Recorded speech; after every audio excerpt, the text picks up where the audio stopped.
రాధికాలయే కృష్ణాయ కృష్ణ భక్తాయ తద్భక్తాయ తే నమః. వాంఛాకల్పతరుభ్యశ్చ కృపా సింధుభ్య ఏవ చ పతితానాం పావనేభ్యో వైష్ణవేభ్యో నమో నమః. శ్రీ శ్రీ చైతన్య చరితామృతం అంచిరళ పదవ పరిచ్ఛేదములో శ్రీ రామానందరాయల వారు రూపగోస్వామిని నాటకములో ఉండేటువంటి ఆ ప్రేమ ఘట్టము దాని యొక్క స్వభావం గురించి అడిగారు. తదనంతరము బృందావనము యొక్క వర్ణన, వేణుగానం యొక్క వర్ణన అడుగుతున్నారు. చక్కటి శ్లోకములను అయినా చక్కగా వివరిస్తున్నారు. భగవంతుడు యొక్క మురళి 3 జానల మాత్రం ఉంటుంది. అది సరళమైనప్పటికీ కూడా దాని ఒంటి నిండా ఛిద్రములు ఉంటాయి. 2 పక్కల కూడా చక్కగా బంగారముతో పొదబడినటువంటి ఇంద్రనీలమణి, ఇంకా ఎరుపు రంగులో ఉండేటువంటి అవన్నీ ఉంటాయని చెప్పి ఆయన చక్కగా వర్ణించారు. ఆహా మురళి, నీవు మహాఛిద్రములచే నిండిన దానవు, తేలికగా ఉంటావు, పైగా కానీ బాగా కఠినమైనటువంటి దాని. అది ఎవరు పడితే వాళ్ళు దాన్ని పలికించలేరు, చాలా కఠినం. నీరసరాలవు, దాంట్లో రసం ఉంటుంది, అంతా ఎండిపోయినటువంటి ఒక వెదురు, అది నీరసం. ఇంకా ఏమిట, కణుకులు కలిగి ఉంటావు. అయినను ఏ పుణ్య పరిపాకముచే కృష్ణవదన చుంబన ఆనందమును కృష్ణ కరాలింగనమును పొందుతున్నావు.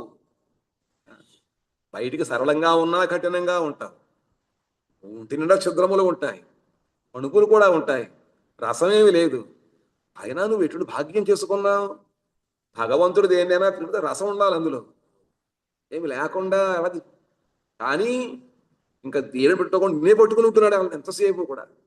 నేను ముద్దు పెట్టుకోవడము, చక్కగా మృదువుగా అంగుళములతో వేళ్లతోటి నేను స్పృశంలో చేస్తున్నాడు. నువ్వు సామాన్యమైనటువంటి పుణ్యాన్ని పొందవా, నువ్వు ఎటువంటి పుణ్య పరిపాకము చేత. మాకు తెలిసి మేము కూడా తపస్సు చేసేవాళ్ళం.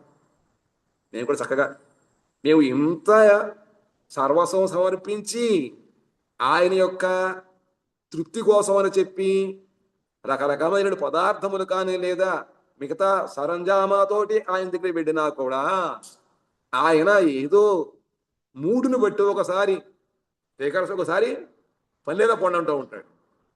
నిన్ను మాత్రం ఎప్పుడు పక్కన పెట్టుకుంటాడు, నిరంతరం వదిలిపెట్టి ఒక సెకండ్ కూడా ఉంటాడు. అలా అటువంటి పరిస్థితిని పొందాలంటే ఎటువంటి తపస్సు చేశావు.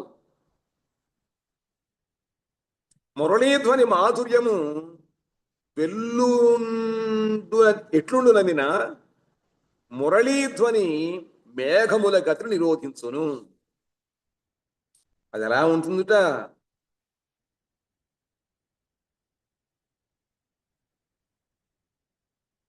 అయం నయన దండిత ప్రవర పుండరీక ప్రభ ప్రభాతి నవజాగుడద్యుతి విడం పీతాంబర అరణ్యజ పరిష్క్రియాదమిత దివ్య వేషాదరో హరిన్మణి మనోహర చ్యుతిభిరుజ్వలాంగో హరి రుంధన్ అంబుభృతశ్చమత్కృతి పరం కుర్వన్ ముహుస్తుంబురం ధ్యానాదంతరయన్ సనందనముఖాన్ విస్మారయన్ వేధసం ఔత్సుఖ్యావలిభిర్వలిం చటులయన్ భోగీంద్రమాఘూర్ణయన్ భిందన్నండకటాః భిత్తిమభితో బభ్రామ వంశీధ్వని రుంధన్ అంబుభృతశ్చమత్కృత. ఆ భగవంతుడి యొక్క మురళీధ్వని ఎలా ఉంటుందంటే దాని పని, దాని యొక్క ముందు బృందావన మాధుర్యం చెప్పారు. వేణువు యొక్క ఎలా ఉంటుంది దాన్ని చేసే పని చెప్తారు. పని అది ఎంత పని చేస్తుందో చిన్న మొక్క అయినప్పటికీ కూడా మురళీధ్వని మాధుర్యం ఎట్లా ఉంటుందంటే ఆ మురళీధ్వని మేఘముల యొక్క గతిని అడ్డుకుంటుంది. మేఘములు అప్పుడు ఎవరి శక్తి లేదు. ఎంతో కష్టపడి మనం భగవంతుని కోరుకొని వర్షం వస్తుంది అనుకున్నట్లయితే ఆ వర్షించే మేఘము కాస్త వాయువు చేత ఎక్కడికో పోయి వర్షిస్తూ ఉంటుంది. పంట పొలాల్లో వర్షం కురుస్తుంది అనుకుంటే మేఘాలు వెళ్ళిపోయి ఎక్కడో పర్వతాల మీద కురుస్తూ ఉంటుంది. కాబట్టి ఆ మేఘముల గతిని ఎవరు కూడా దాన్ని నిరోధించలేరు. కానీ మురళి భగవంతుడి యొక్క వేణునాదము చేత మేఘాలు ఆగిపోతూ ఉంటాయి. తుంబురాది గంధర్వులను చమత్కారపరుస్తూ ఉంటాయి. తుంబురుడు మొదలు గంధర్వులందరూ కూడా వాడు నిష్ణాతులు. ఎట్టి పరిస్థితుల్లో కూడా వాళ్ళ యొక్క స్వరము తప్పదు, వాళ్ళ యొక్క మిగతా సంగీతపరమైనటువంటి ఎటువంటి అవరోధముల వాళ్ళు ఉండవు. కానీ ఈ మురళీధ్వని వాళ్ళని హాస్యపరుస్తూ వాళ్ళు చేసిన పనులు అడ్డుకుంటూ ఉంటుంది. ఇది స్వరాలు తప్పిపోతూ ఉంటాయి. ధీరుడు ఇంకా అంతే కూడా ధ్యానమును సనకాదుల ధ్యానాన్ని భంగం చేస్తూ ఉంటుంది. ఆ మురళి మాధుర్యం ఎటువంటిదంటే చతుస్సనుల వాళ్ళని ఇంకొక ప్రపంచములో విశ్వములో ఏ వస్తువు లేదు వాళ్ళ యొక్క ధ్యానమును వేరు విధముగా చేయడానికి. అందుకని వాళ్ళ యొక్క లోకమే వేరుగా ఉంటుంది. వాళ్ళందరూ కూర్చుని చక్కగా విధముగా ధ్యానము చేసుకుంటూ తమలో సమస్త భగవత్ రూపాలను దర్శింపజేస్తూ ఉంటారు. సనాతన గోశాసన భాగవతామృతం దాన్ని పట్టుకున్నట్లయితే మనకు మొత్తం చూపించేస్తారు ఆయన. ఈ భూలోకంలో మొదలుకొని గోలోకం వరకు ఎటువంటి లోకంలో ఉన్నాయి, ఎక్కడెక్కడ ఈ పరిస్థితులు అన్ని కూడా చక్కగా ఆయన చక్కగా కళ్ళ కట్టినట్టు చెప్తూ వర్ణిస్తూ ఉంటారు. ఆ విధముగా చతుస్సనుడు వాళ్ళ యొక్క ఇంకా వాళ్ళకన్నా గొప్ప తపస్సు శివుడిది, ధూర్జటి అంటారు. ఆయన కూర్చున్నారంటే విశ్వములో ఏది ఆయన యొక్క ధ్యానమును భంగము చేయలేదు. ఒకవేళ భంగము చేసిందా అంటే భస్మం అయిపోతుంది. శివుడి యొక్క ధ్యానాన్ని భంగం చేయడం కోసం మన్మధుడు వస్తాడు. కానీ ఆయన యొక్క శివుడి యొక్క తపస్సు భంగమైన వెంటనే ఆయన మూడో కొని తెరిచేటప్పటికీ భస్మం అయిపోయాడు. మళ్ళీ ఇంకా ఆయన మళ్ళీ భగవంతుడిని ప్రార్థించి భగవంతుడి కుమారుడుగా పుట్టి వస్తాడనమాట. అటువంటి శివుడి యొక్క తపస్సును కూడా ఈ వేణుగానము ఆటంకపరుస్తూ చంచలం అయిపోతూ ఉంటుంది అన్నమాట. ఇంకా బ్రహ్మకు విస్మయం కలుగుతూ ఉంటుందట. నిరంతరము చక్కగా 4 ముఖములతోటి 4 వేదం సుస్వరంగా ఆయన కీర్తిస్తూ ఉంటాడు బ్రహ్మగారు. అటువంటి బ్రహ్మగారికి కూడా ఈ వేణునాథ వినేటప్పటికీ వేదం యొక్క స్వరం తప్పిపోతూ ఉంటుంది. ఆయనకి ఆశ్చర్యం కలుగుతూ ఉంటుంది, విస్మయం కలుగుతూ ఉంటుంది. ధీరుడు స్థిరుడైన బలిరాజును ఆనందము చే ఓలరాడించను. ఇక్కడికి కనపడలేదు వరకు. ఇది స్థిరుడు ధీరుడు బలిచక్రవర్తి అనుకున్నది చేస్తాడు. భగవంతుడు దానం చేస్తాననుకున్నాడు. తెలిసింది గురువుగారు వద్దురా అంటున్నారు. నీకు తెలీదు, ఆ విష్ణుమూర్తి దేవతల పక్షముగా వచ్చి నిన్ను మోసముతోటి నీ దగ్గర అన్ని కార్యాలు అనుకుంటున్నాడు అని తెలిసినప్పటికీ కూడా విశ్వములో ఆ భగవంతుడు అఖిలాండ కోటి బ్రహ్మాండ నాయకుడు, సర్వము ఆయనదే అయినప్పటికీ కూడా ఆయన నన్ను వచ్చి భిక్ష అడుగుతుంటే నేను ఇవ్వకుండా ఉంటానా? అటువంటి ఛాన్స్ మళ్ళీ దొరుకుతుందా? దానం అందరు దానం చేస్తూ ఉంటారు, కానీ బలిదానమే చాలా గొప్పది. భగవంతుడు దానం చేయగలిగాడు. అటువంటి బలి చక్రవర్తికి కూడా ఆయన ఆనందంలో ఓడాడిస్తుంటారు. ఇంత అపకారం చేసినప్పటికీ కూడా భగవంతుడి ఇటువంటి ద్వేషం ఆయన కలగదు. ఇంకా భగవంతుడు అనురాగము, నా కరుణ అనుకున్నాడు భగవంతుడు బలి చక్రవర్తి. నా మీద కరుణతోటి ఈ జంచాటం నుంచి నన్ను వేరిగా నాకు భగవద్ భజన కోసం ఒక లోకాన్ని సృష్టించి ఇచ్చాడు. అటువంటి భగవంతుడి యొక్క వీణాదం ఏంటంటే బలి చక్రవర్తికి ఆనందం కలుగుతూ ఉంటుంది. ఆహా, పృథ్వీధరుడకు శేషును కంపనము కలిగించును. అన్ని బ్రహ్మాండములు దాని యొక్క శిరస్సుల మీద ఆవగించవలే. ఆయన ఎటువంటి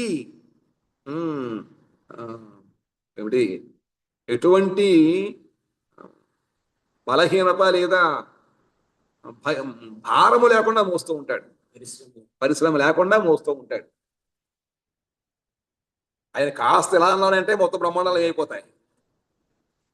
అయినప్పటికీ కానీ ఈ భగవంతుడి యొక్క వినేటప్పటికీ, ఎందుకంటే ఎప్పుడు కూడా సంగీతం వింటే పోవం, తప్పకుండా ఆడకుండా ఉండదు. అది సంగీతం వినిందంటే దానికి లేచిపోయి చక్కగా ఆడుతూ డ్యాన్స్ చేస్తూ ఉంటుంది. అనంత దేవుడికి కూడా మిగతా వాటి యొక్క సంగీతం అతనికి కూడా ఏం చేయలేదు, కానీ కృష్ణుడు మురళి వాయించాడంటే అతనికి వెంటనే ఆ మురళి నాదానికి ఇది కూడా స్పందిస్తూ ఉంటుంది అన్నమాట. అందుకని శేషుడు యొక్క అంటే పృథ్వీని ధరించినటువంటి ఆదిశేషుడు కూడా కంపనం కలిగిస్తూ ఉంటుంది. బ్రహ్మాండ కవాటమును ఛేదించుకొని పోయి నలుదిక్కులా పరిభ్రమిస్తూ ఉంటుంది. ఈ వేణునాదము ఇక్కడిక్కడే కాదు, మన వాడ మైకులు పెట్టాలి, దూరం వినపడదు. కానీ ఆ కృష్ణుని యొక్క వేణునాదము, ఈ బ్రహ్మాండము, బ్రహ్మం ఇది ఒక అండముతో పోల్చారు కదా. పైనేమో 8 రకాల లేయర్స్ ఉంటాయి, తదనంతరం ఉంటాయి. దాన్ని ఒక్కసారిగా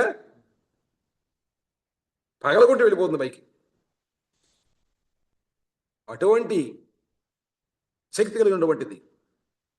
ఆ బ్రహ్మాండ కవాటమును కూడా ఛేదించుకుని నలుదిక్కులా తిరుగుతూ ఉంటుందిట. ఇంకెవరు ఉన్నారా, అందరినీ ఓడగించాలి, తన అధీనం చేసుకోవాలి. ఎందుకంటే భగవంతుడి యొక్క విశేషమైనటువంటి చెలికత్త లేదా సేవకుడు ఎవరు?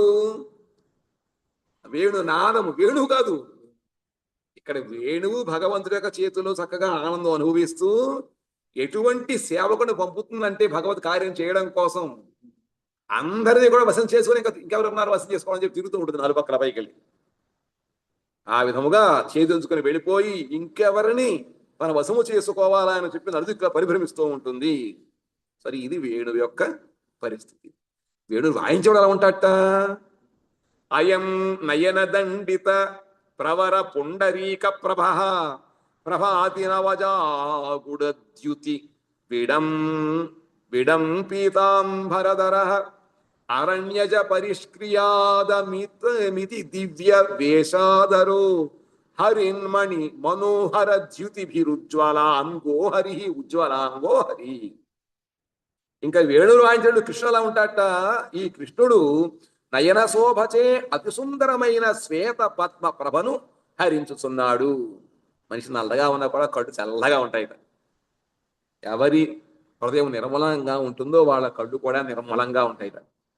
మనకైతే రకరకాలంటే పసుపు సనా లేకపోతే ఎరుపు అవన్నీ కలిగి ఉంటాయి. కానీ నిర్మలముగా ఎటువంటి శరీరం పరిపూర్ణ ఆరోగ్యంగా, శరీరం మనస్సు ఆరోగ్యంగా ఉంటే చక్కగా ఎటువంటి చింత చీకు లేకపోయినట్లయితే వాళ్ళ నేత్రం చక్కగా తెల్లగా ప్రకాశంగా ఉంటాయి. కృష్ణుడికి, భగవంతుడికి ఎంత టెన్షన్ ఆయనకి, ఇంతమందిని పోషించుకోవాలి, సాఫీగా రాజ్యం చేస్తున్నాడు. మళ్ళీ రకరకాలైనటువంటి ఇప్పటిలాగా అసురులు ఒప్పుకోకుండా ప్రతిదాన్ని కూడా ప్రతివాదం చేస్తూ ఉంటారు, ప్రతిదీ నాశనం చేయడం చూస్తూ ఉంటారు. అటువంటి వాళ్ళందరినీ కూడా చక్కగా దమనము చేసి ధర్మాన్ని పాలిస్తూ ఉండాలి. కాబట్టి భగవంతుడి కళ్ళు ఎర్రగా ఉంటాయని చెప్పి కాలి దీక్ష, భక్షతుడి యొక్క కళ్ళు కొంచెం ఎరుపు తొన కలిగి ఉంటాయన్నమాట. అందులో మళ్ళీ నిర్మలంగా ఉంటుంది కృష్ణ యొక్క నేత్రములు. కాబట్టి ఆయన ఎట్లా ఉంటాడు అంటే ఆ నేత్రముల శోభ ఎలా ఉంటుంది? శ్వేతపద్మ ప్రభను హరించే విధముగా చక్కటి తెల్లని కాంతులు కలిగాయి ఆయన యొక్క నేత్రములు, నయన శోభ. ఇతని పీతాంబరము నవకుంకుమద్యుతిని తిరస్కరించుతున్నది. అప్పుడే పుట్టిన కుంకుమ కాంతి ఎలా ఉంటుంది? కుంకుమ ఎర్రగా ఉంటుందా, పసుపుగా ఉంటుందా? పీతాంబరం అంటే రంగు గురించి కాదు, ప్రభ, ఆ కాంతి ఎలా ఉంటుందిట? పీతాంబరము, పీతం అంటే మనం పసుపు అనుకుంటూ ఉంటాం, బంగారు రంగు అన్నమాట. అటువంటి చక్కటి బంగారపు ఆ అంబరము ఆయన యొక్క పంచి పీతాంబరం నవకుంకుమ జ్యుతిని తిరస్కరిస్తోంది.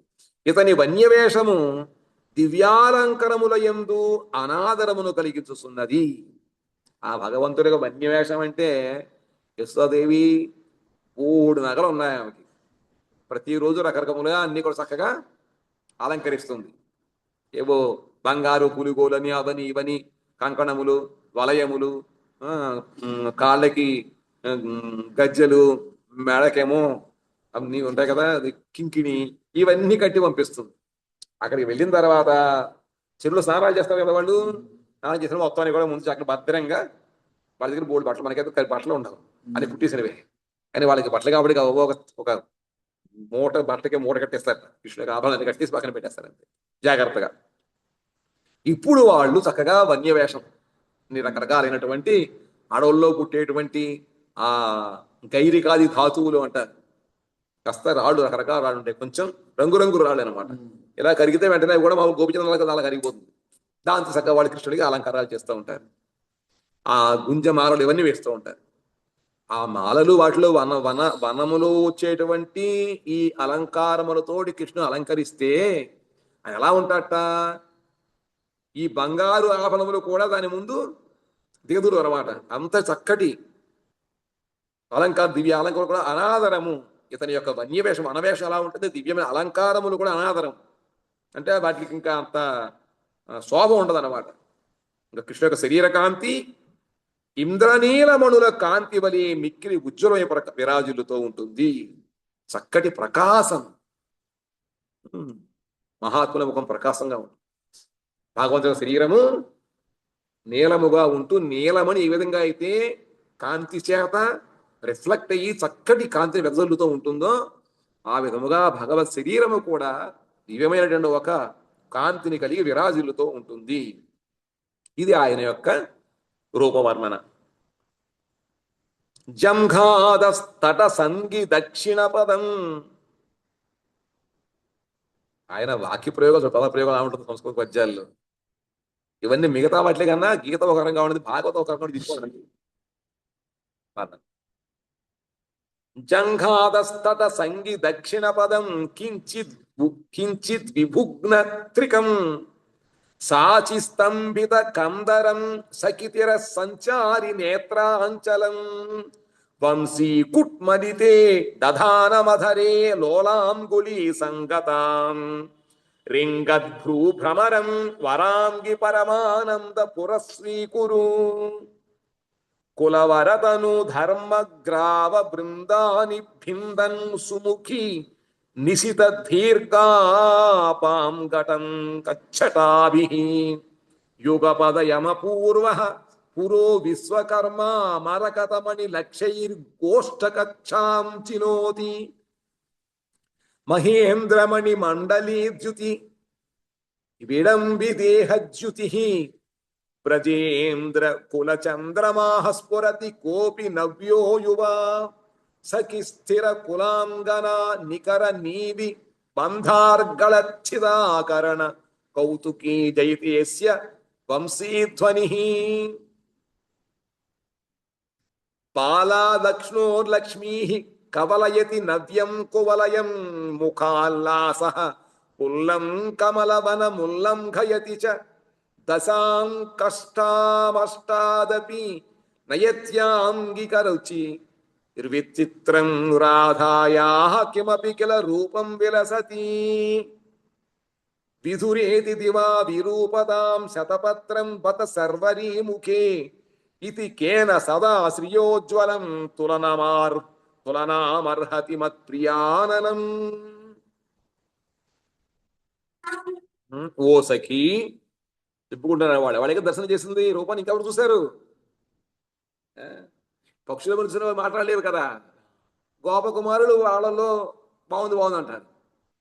కానీ వనవేష రూపము యొక్క శోభని ఆస్వాదించిన వాళ్ళు రజసుందరీయమునులు. వాళ్ళు అంటారు, ఓ సఖి చెప్పు ఒకళ్ళొకళ్ళు, వరాంగి చక్కటి శరీరం కలిగినట్టే ఓ సఖి, కృష్ణుడు ఎడమకాలి మడమపై కుడి కాలును ఉంచినాడు. అంతేనా? ఎడమకాలు మడమ మీద కుడి కాలును పెట్టి ఉంచుతాడు. కొన్ని బొమ్మలు చూస్తుంటే ఎరవసరం ఉంటాయి, కానీ అది భగవంతుడి యొక్క రూపము, పొజిషన్ కాదు. అది ఎడమకాలి మడమపై కుడి కాలును ఉంచినాడు. ఆ స్వామి నడుము కొంచెము వంగిన దై త్రిభంగ రూపమును కలిగినదై ఉన్నది. కాళ్ళు ఒక వంక, నడుము మీద కాస్త ఉంచుతాడు. ఎలాగో మురళి వాయించాలంటే ముఖం కొంచెం పక్కకి పెట్టవలసినది. ఎలా పెట్టేవారు వాయించరు. అది మురళి సన్నగా ఉంటుంది, ఇలా కొంచెం పక్క ఉంటుంది. ఆ విధముగా మెడ దగ్గర ఒక వంకర, నడుము దగ్గర, కాళ్ళ దగ్గర త్రిభంగ భంగిమ రూపం. ఆ విధముగా ఆయన ఈ నడుము కొంచెం పక్కకే ఉంచి త్రిభంగ రూపం కలిగి ఉంటాడు. అతని గ్రీవము కొంచెము వాల్చబడి ఉన్నది. అతని దృష్టి కొంచెము అడ్డముగా ప్రశంసిస్తున్నది. అది తిన్నగా ఉండదు, అడ్డవిడి చూస్తూ ఉంటాడు. ఆ విధముగా ఆయన దృష్టి కొంచెం అడ్డము ప్రశంసిస్తున్నది. ఇతడు కొంచెము తెరచున్న పెదవిపై చెంచలమగు వేళ్లతో మురళిని ఉంచినాడు. మామూలుగా నోరు మూసు కూర్చున్నది గాలి ఎలా వస్తుంది? కొద్దిగా తెరుస్తాడు. తెరిచి ఆ తెరిచిన పదవులతోటి వాయువుని అందులో పూరిస్తూ ఉంటాడు మురళిలో. వేళ్లతోటి దాన్ని స్వరములను మారుస్తూ ఉంటాడు. కాబట్టి ఆ విధముగా ఆయన గ్రీవాన్ని కొంచెం అడ్డముగా ప్రశంసున్నది. ఇతడు కొంచెము తెరచున్న పెదవిపై చెంచలమగు వేళ్లతో మురళిని ఉంచాడు. ఇతని ముఖపద్మమునందు భ్రూరూప భ్రమరములు భ్రమించుచున్నవి. ఆ ముఖం పద్మతో పోల్చినట్టయితే ఆ రాగము యొక్క ఆనందం అనుభవిస్తూ ఆయన వాయిస్తూ ఉంటారు. తాను వాయిస్తూ దాన్ని వింటున్నాడు కాబట్టి రెండు శ్రవణము ఆయనది, ఈ క్రియ రెండు జరుగుతూ ఉంటాయి.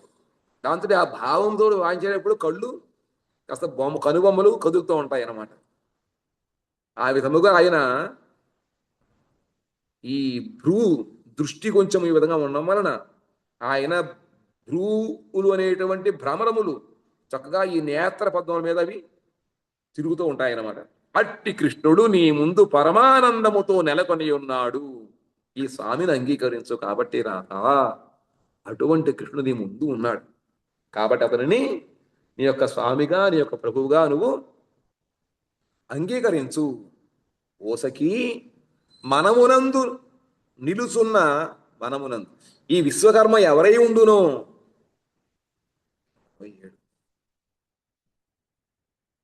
కులవరతను ధర్మగ్రావ బృందావని భిందన్ సుముఖి. కాబట్టి వనమునందు నిలుచున్న ఈ విశ్వకర్మ ఎవరై ఉండునో ఇతడు తీక్ష్ణమైన దీర్ఘమైన అపాంగములనుడి బల్లెముల ద్వారా కులవధూ స్వరూప ధర్మ రూప భాషలను బదులు కొడుతున్నాడు. ఈయన చాలా డేంజరస్ ఆ పెర్సన్. ఎందుకుట? విశ్వకర్మ వలె ఉన్నాడు ఈయన. ఇతడు తన యొక్క తీక్ష్ణమైనటువంటి దీర్ఘమైన అపాంగములు, ఆ దృష్టి, కొంతమంది చూపులు ఎలా ఉంటాయి మనం వెంటనే ముఖం తిప్పేసుకుంటాం, భరించలేమన్నమాట. ఆ విధంగా ఈయన యొక్క చూపులు ఎలా ఉంటాయిట? ఒక పక్కనేమో ఆ కృష్ణ యొక్క వంశీ రవము భగవంతుడి యొక్క సేవకుడుగా ఇట్లు పనులు చేస్తుంది. ఇక్కడ కృష్ణ యొక్క దృష్టి అనేటువంటి సేవకురాలు ఈ పనులు చేస్తుంది. ఎలా ఉంటుందిట? అది బల్లెములు వలె చాలా తీక్షణంగా ఉంటాయిట.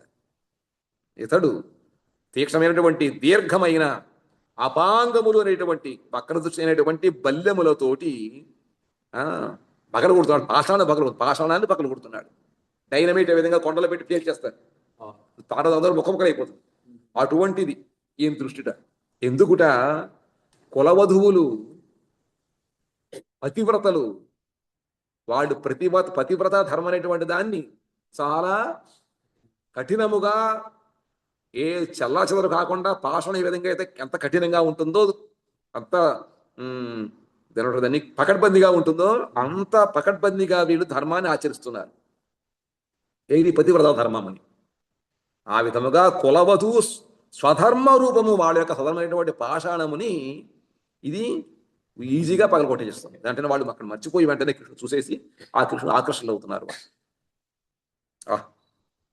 కులవధు స్వధర్మ రూపము పాషాణను బదులు కొడుతున్నాడు. ఇతడు తన అసంఖ్యేయమైన మరకతమణుల వలెనున్న శ్యామసుందర దేహముతో కోష్టమును తిరుగుతున్నాడు. ఆయన ఒకే రూపముతో ఉన్నప్పటికీ కూడా ఆయన యొక్క ఈ భావములు అవన్నీ ఉన్నాయే, మరకతమణుల వలె శ్యామసుందర దేహముతో తిరుగుతున్నాడు.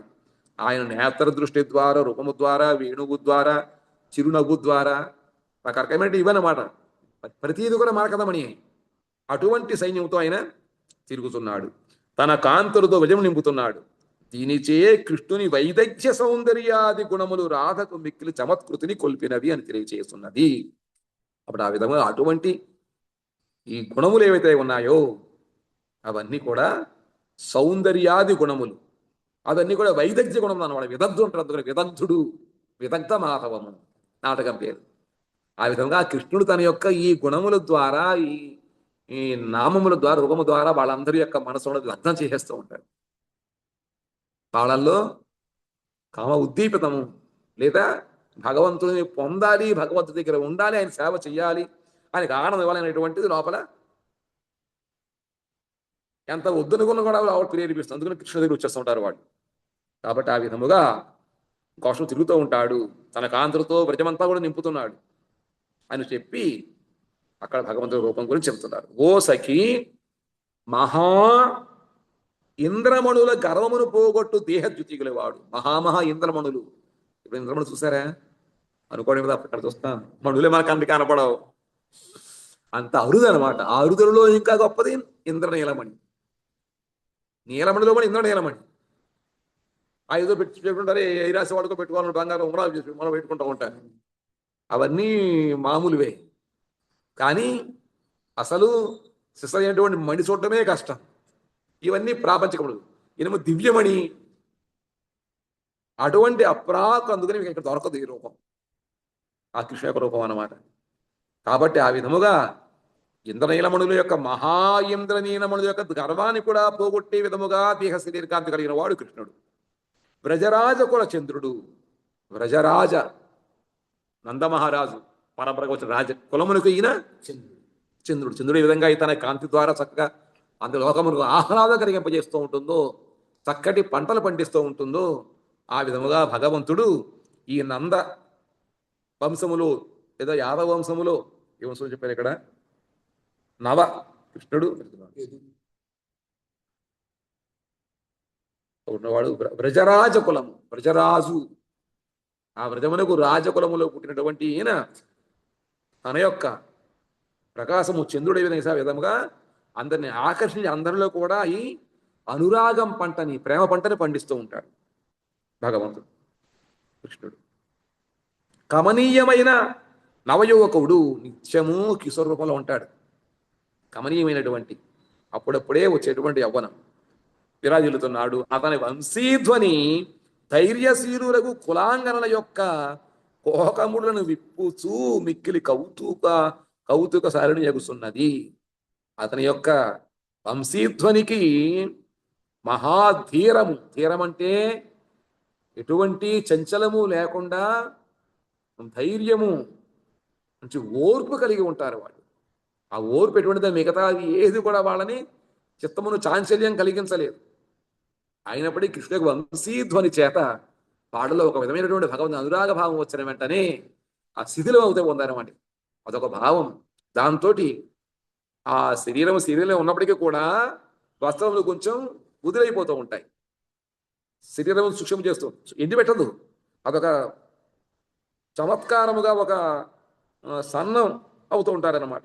బయటికి కనపడుతుంది ఏమీ కూడా. కొన్ని ఆనందం వస్తుంటే మన శరీరం ఉప్పొంగుతూ ఉంటుంది. ఉప్పొంగని మామూలుగా ఏదో పంపు కొట్టినట్టు బలువులాగా ఉప్పుకోరు వాళ్ళు. ఆనందము చేత ఒక ప్రఫుల్లత వస్తూ ఉంటుంది అన్నమాట. ఇది ఆ విధముగా ఆ భగవద్ కలుసుకోవాలనేటువంటి ఒక పొడవరావు అనుకోండి, ఇది అనుకోండి. దాని చేత కొంచెం శరీరం కొంచెం వదులుగా కొంచెం అయిపోతుంది అన్నమాట. దాంతో ఆ భావము చేత వాళ్ళ యొక్క ఈ మాలలు పడిపోయేమో చెప్తూ ఉంటారు, అవన్నీ అవుతూ ఉంటాయి. రాది అవన్నీ ఇటువంటి భగవంతుడి యొక్క, కృష్ణుడి యొక్క మురళీవాదనమునకు రూపరావణి బృందావన పరిస్థితి అవన్నీ కూడా ఈ పరిస్థితుల్లో రాధాదేవి విధవని వేళ ప్రభావం చూపిస్తున్నాయి. ఎందుకంటే ఆవిడే కదా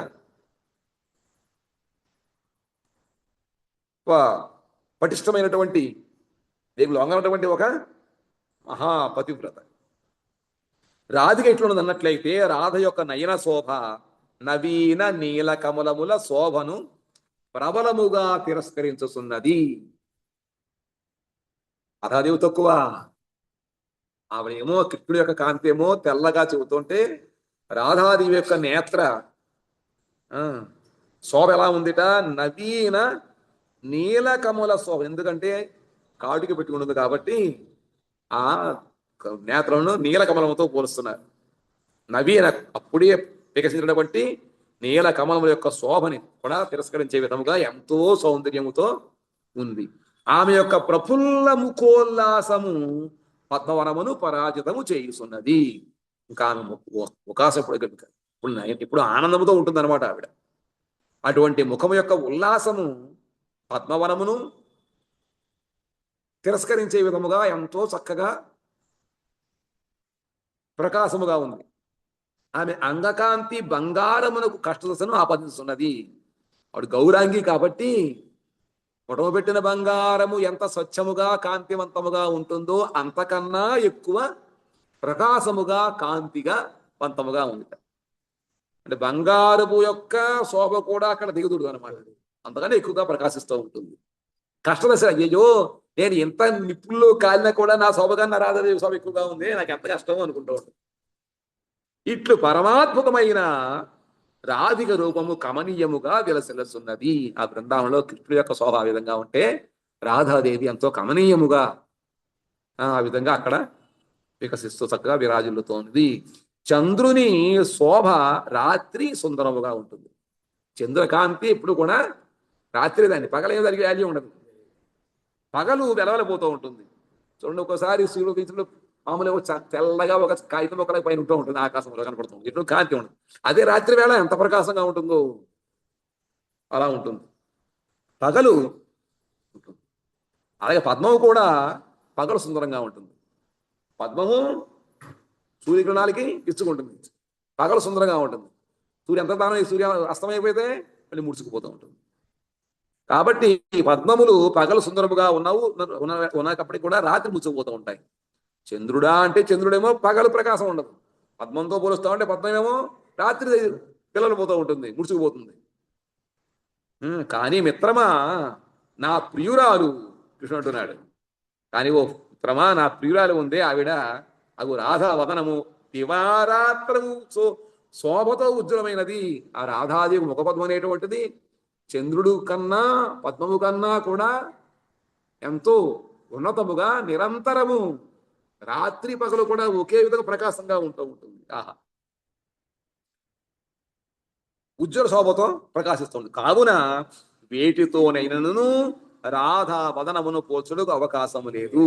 కాబట్టి రాధాదేవి యొక్క వదమును పోల్చాలి అంటే, ముఖమును పోల్చాలి అంటే ప్రపంచంలో ఎటువంటి వస్తువు కూడా లేదు అని చెప్పి ఎంతో చమత్కారముగా చక్కగా ఉన్నతముగా ఉజ్వలముగా రూపగోస్వాముల వారు రాధాకృష్ణుల యొక్క బృందావనం యొక్క ఆ కృష్ణుని చేతిలో ఉండే మురళి యొక్క శోభను చక్కగా వర్ణిస్తున్నారు. ఈ వర్ణన వింటే ఎలా ఉంటే ప్రత్యక్షంగా మనం చూస్తే ఇంకెలా ఉంటుందో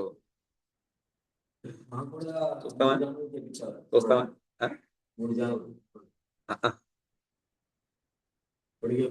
పొడుగు కాదు, ఆ కృష్ణుడి యొక్క దాన్ని బట్టి రకరకాలు ఉన్నాయి. అందులో దేవతనంలో ఇతరులు వర్ణిస్తూ ఉంటారు. ఇందులో ఇంట్లో కూడా ఉంది, ఇందులో ఉందని వచ్చింది అనుకోండి. మురళి, వేణువు, వంశీ 3 రకాలు ఉంటాయి. ఒకదాని కొలత కూడా చెప్పారనమాట. ఇందులో చెప్పినటువంటిది అవి అందులో 3లో ఏదో ఒకటి అవుతుంది. 3 జానాలు అందులో అక్కడ కూడా 3 జానాలు వర్ణన ఉంది. దాన్ని బట్టి శబ్దం వస్తూ ఉంటుంది అనమాట. ఉడికి ఎక్కువ కొద్దీ శబ్దం యొక్క శక్తి తగ్గుతూ ఉంటుంది. అయ్యే చిన్నదయ్యే కొద్దీ హైపి చెడుతూ ఉంటుంది అనమాట. వాళ్ళు సా ఉంటే అదేమో సా అని, ఇంకా చిన్నదైతే సా అంటూ ఉంటుంది. చిన్నది ఇంకా ఈలైనట్లేదు ఇంకా కీ అంటూ ఉంటుంది ఇలా. ఆ విధంగా ఈ వాయిద్యం ఏవి ఊదురు వాయిద్యం కనుక సైజు తగ్గే కొద్దీ వాటి శబ్దం పెరుగుతూ ఉంటుంది. పెరిగే కొద్దీ శబ్దం మందరంగా అవుతూ ఉంటుంది అనమాట. కాబట్టి ఆ విధంగా దేనికి ఎవరు ఏ విధంగా పిలవాలో భగవంతుడు 3 వాడుతూ ఉంటాడు ఆయన దగ్గర. పశువులు గోవులు పిలవడం కోసం ఒక రకము, ప్రకృతి పిలవడం ఒక రకము, మళ్ళీ అమ్మ నాన్న సంఖ్య ఫ్రెండ్స్ ఒక రాధాదేవి గోపులు పిలవడం కోసం ఇంకొక రకం. అని అందులో మళ్ళీ ఇన్ని ఉన్నా కూడా అందులో మళ్ళీ ఎన్ని రకాల రాగాలు ఉన్నాయో మనకు తెచ్చిన వాడు తెచ్చినగా మనకి 72 మేళగతులు చెప్తూ ఉంటారు. భగవంతుడికి అవతారాలు ఏ విధంగా మనకి చెప్పలేము, ఆ విధంగా రాగం యొక్క అవతారాలు మనం చెప్పలేము. కొత్త కొత్త రాగాలు పుడుతూ ఉంటాయి కాంబినేషన్ ప్రకారం. కాబట్టి ఆ విధముగా ఈ విషయములు మనకి మనం చదువుకునే వాళ్ళం పొద్దున ఏమిటిది భక్తి రత్నాకరం నరహరి సర్కార్, ఆయన మహాసంగీత విద్వాంసుడు. ఆయన ఆ రాసలీల వర్ణించేటప్పుడు చదవలే కష్టం అని రకాల తాళాలు దిగుతూ ఉంచే అందులో చోకాలు ఉంటూ ఉంటాయి, కూర్చొని చేయాలంటారు. ఆ విధంగా వాళ్ళు వర్ణిస్తూ ఉంటారు. కొన్ని జ్ఞానం ఉన్నట్టు మనకు తెలుస్తూ ఉంటుంది. కాబట్టి ఇంతటి ఉత్తమమైనటువంటి ఈ రసము ఇక్కడ ఉందన్నమాట. ఆనందం ఆనందం పరమానందం వాంఛా కల్పతరుభ్యశ్చ కృపా సింధుభ్య ఏవ చ పతితానాం పావనేభ్యో వైష్ణవేభ్యో నమో నమః. హరిహరాయ నమః. కృష్ణ యాదవాయ నమః. యాదవాయ మాధవాయ కేశవాయ